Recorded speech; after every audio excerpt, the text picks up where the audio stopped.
मित्रमैत्रिणींनो, खूप जास्त प्रमाणात आता कडक उन्हाळा सुरू झालेला आहे.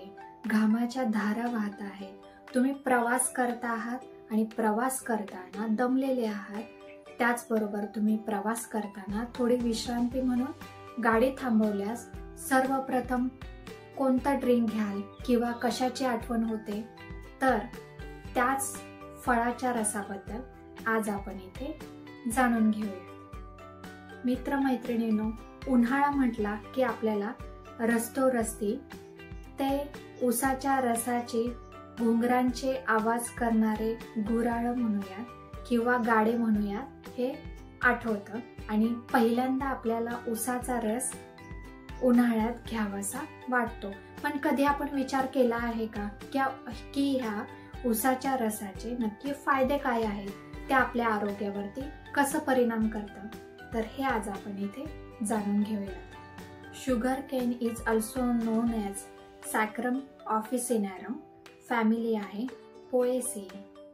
हा कोणत्या एरियामध्ये ऊस घेतला जातो, तर ट्रॉपिकल आणि सब ट्रॉपिकल एरियामध्ये ऊस मोठ्या प्रमाणात घेतला जातो. सर्वात जास्त ऊसाचं उत्पादन करणारे देश त्यामध्ये 1 नंबरवरती भारत देश आहे आणि त्यानंतर ब्राझील देश आहे. 1.8 बिलियन टन ऊसाचं उत्पादन भारतामध्ये घेतलं जातं. भारतामध्ये ऊसाचं उत्पादन महाराष्ट्र, कर्नाटका, केरला, मध्य प्रदेश, आंध्र प्रदेश, गोवा, गुजरात, त्याचबरोबर पॉंडिचेरी या भागामध्ये घेतलं जातं. ऊसाच्या रसामध्ये carbohydrate, protein, vitamin A, vitamin B complex, त्याचबरोबर झिंक, पोटॅशियम, मॅग्नेशियम, फॉस्फरस, त्याचबरोबर फायबर खूप जास्त प्रमाणात आहे.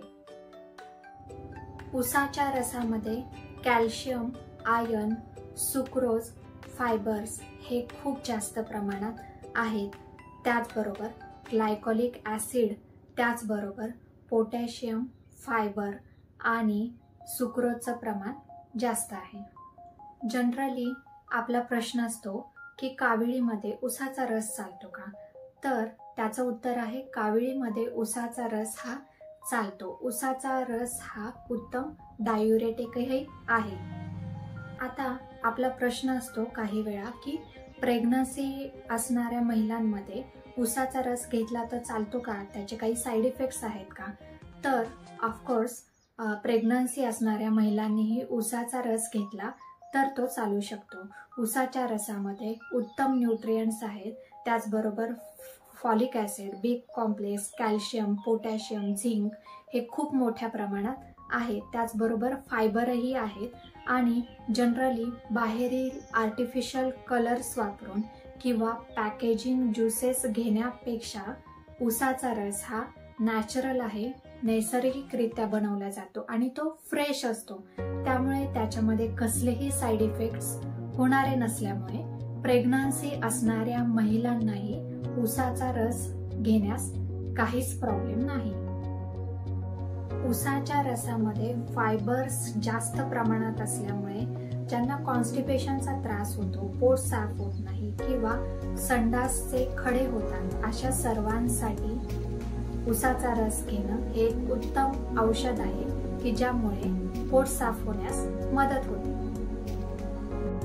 ज्यांना मूतखड्याचा त्रास आहे, त्याचबरोबर ज्यांना प्रोस्टेटचा प्रॉब्लेम आहे, एनलार्जमेंट ऑफ प्रोस्टेट किंवा लघवी अडखळून राहणं, लघवी व्यवस्थित न होणं, युरिनरी प्रॉब्लेम्स असतील किंवा UTI ज्यांना होत असेल सारखा, अशा सर्वांसाठीही ऊसाचा रस हे उत्तम औषध आहे.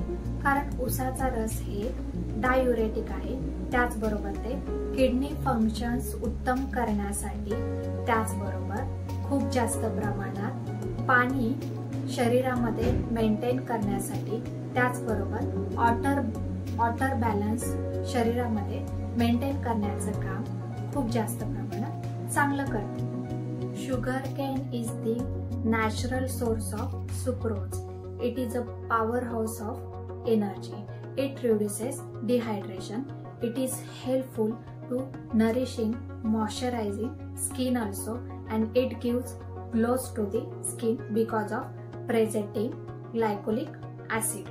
ऊसाच्या रसामध्ये carbohydrate, proteins, minerals, fibres, zinc, त्याचबरोबर पोटॅशियम, मॅग्नेशियम असल्यामुळे, बी कॉम्प्लेक्स असल्यामुळे तुम्हाला थकवा आल्यानंतर, शरीरातील एनर्जी कमी झाल्यानंतर, उन्हाळ्यामध्ये शरीरातील पाणी कमी झाल्यानंतर तुम्ही ऊसाचा रस घेतल्यास तुमचा हा थकवा त्वरित भरून काढते.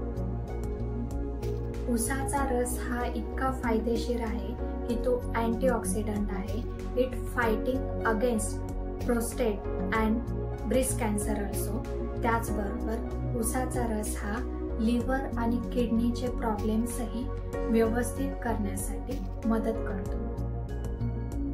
ऊसाचा रस लिव्हरचे, किडनीचे प्रॉब्लेम्स सॉल्व्ह करणारा आहे, डायुरेटिक आहे.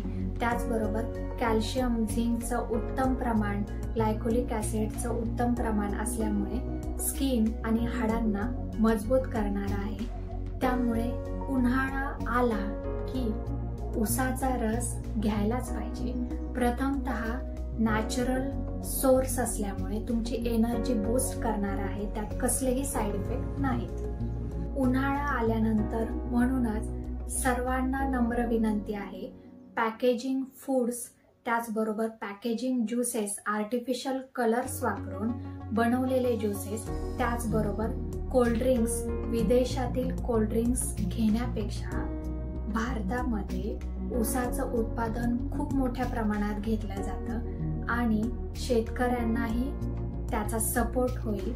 त्यामुळे उन्हामध्ये जेव्हा रस्तोरस्ती हे ऊसाचे रसाचे गुऱ्हाळे असतात तर ते चालण्यास मदत होईल, प्रोत्साहन मिळेल, हेच इथे सांगायचं आहे. असा हा नैसर्गिकतः फ्रेश आणि उपयुक्त असणारा ऊसाचा रस आपण घेतला तर शेतकऱ्यांनाही प्रोत्साहन मिळेल.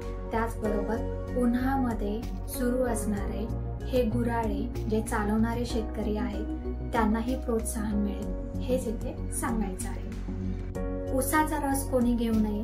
डायबेटिक आणि प्री डायबेटिक पेशंट्स असणाऱ्यांनी ऊसाचा रस घेऊ नये. डायबेटिक पेशंट सोडले तर ऊसाचा रस हा सर्वांसाठीच खूप फायदेशीर आहे.